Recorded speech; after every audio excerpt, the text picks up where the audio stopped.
especially the pork issue. I know I've seen the clip. And some of the other very informative and empowering things that you're busy. So, yeah, you've got a busy morning ahead of you. Well, absolutely. Okay, what do you want to pick up on today about the generosity of spirit? Great. Ashraf, thanks so much. So almost I want to continue. So those persons perhaps, listened yesterday and I don't know what the feedback was. I spoke yesterday with regard to the issue of gratitude, but being grateful consciously. Okay?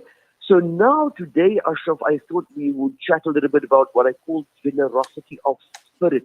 Now immediately I want to say this is not simply the generosity of that which is tangible, as in giving of money. And we know, look, let me at right at the beginning say this is the month of Ramadan. We know that the Prophet was the most generous. In the month of Ramadan, he was even more so. So I'm not trying to move away from that at all. And I know people give the zakah in Ramadan. There's, a host of excellent causes and organizations. African Muslim Aid is proudly one of those who will take people's donation and improve the lives of others. But for this generosity of spirit, though, Ashraf, I didn't want to speak about that which is tangible. Because, and I say this with respect, sometimes that's the easy part, to give either of money, etc.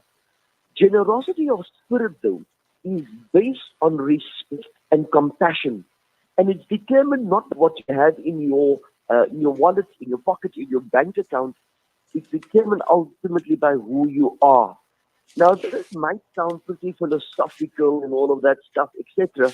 But generosity of spirit simply means when you give of yourself without expecting anything in return. But trust me, you're going to get so much back. So I'm going to go just quickly. I know you're busy, Ashraf, to some example. So perhaps give me an example of generosity of spirit, yeah? Great. The easiest thing is to be attentive, Ashraf. And I speak to husbands and to families so that when you listen, when you get home, let's say after your excellent show, Ashraf, and you go home to the family, and they're going to ask you so how your day was, and you reciprocate, be attentive. Where you value that which is important and you celebrate that which is important to someone else. That is generosity of spirit.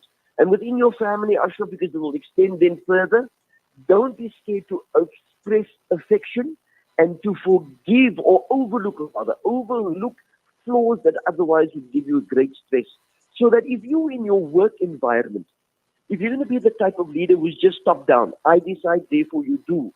But if you rather are interested in the well-being of someone else, and with your generosity of spirit, you will rather take that person with your hand, because your hand is now open to give, and take that person's hand and lead them in terms of their growth.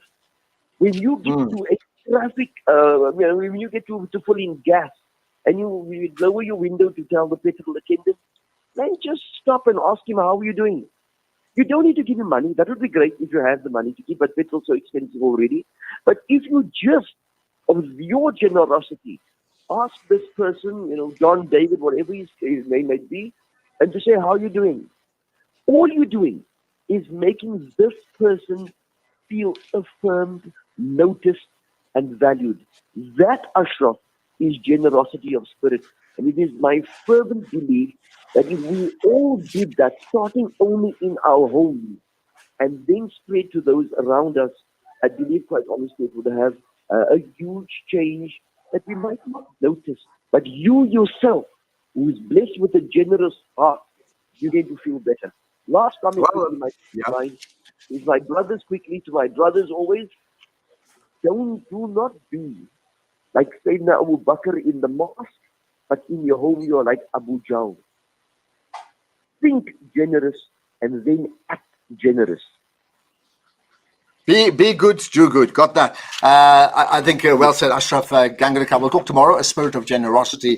That was the focus today. And did he get you thinking? He certainly got me thinking yesterday about being consciously grateful. Today, I suppose, being conscious about your spirit of generosity. We'll do another feature like that tomorrow. What about being conscious in your salah, particularly around Taraweeh salah? How do you rechain your concentration for the Taraweeh, which is at least an hour, besides the Isha salah and the Fitr? I mean, the how to around that is what we'll talk about with Maulana Layli right after this.